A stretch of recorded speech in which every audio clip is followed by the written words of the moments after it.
Okay, let's unpack this deep dive. We're heading into a really powerful section today, Isaiah chapter 25, Yes, it's quite the journey. It kicks off with praise, grounded in God's history. right? Praising marvelous things, things planned long ago, Yeah, faithfulness. exactly. But what's pretty striking is how fast it connects that faithfulness to, well, some pretty dramatic actions, very tangible stuff. Tangible how? What kind of actions?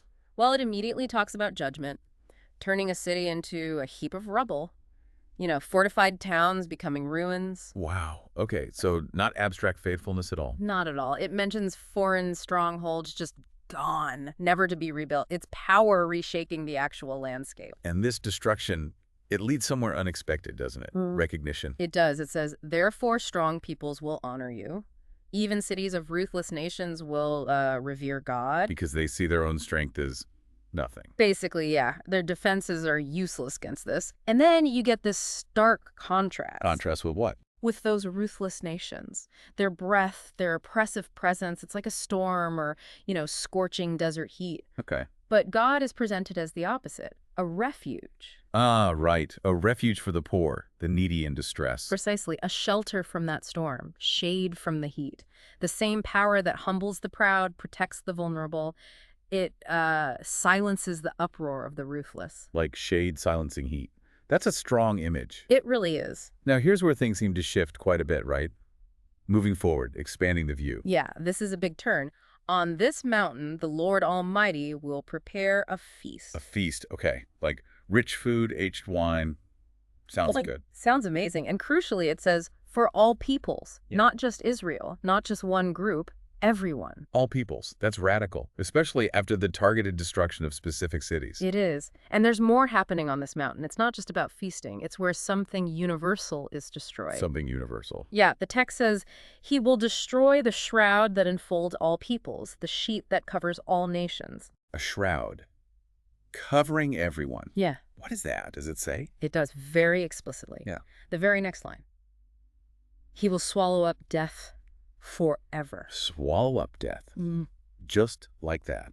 Forever. That's the promise. Not just delay it, not just defeat it in one instance, but end its power completely, swallow it whole. Wow.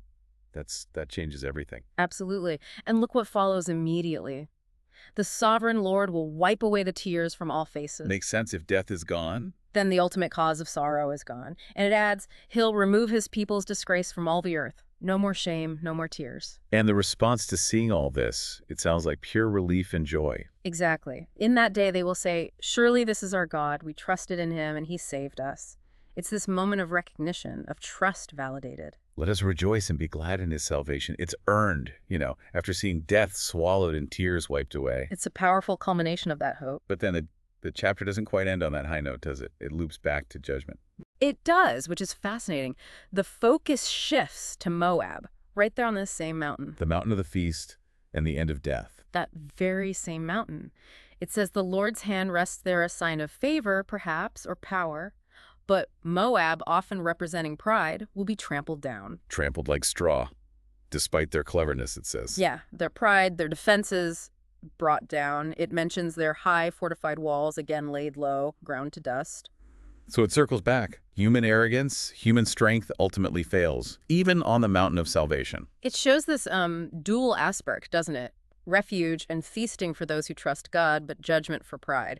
The defenses of the ruthless fail, whether it's a city wall or Moab's cleverness. So pulling it all together from this chapter, we've seen praise for God's ancient plans being worked out like right now through judgment. Then God as a refuge, a stark contrast to the ruthless. Followed by this incredible future vision, a feast for everyone.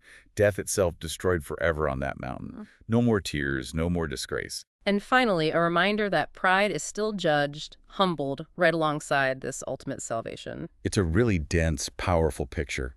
From ruin to refuge, judgment to feasting, death to, well, no death. It's a vision of ultimate divine triumph, transforming everything. So for you listening, what really stands out? Is it the image of mighty cities falling? Or God as a personal shelter? Maybe the sheer audacity of a feast where death used to reign. Or perhaps that contrast between the humbled pride of Moab and the universal hope offered on that same mountain. Lots to think about there.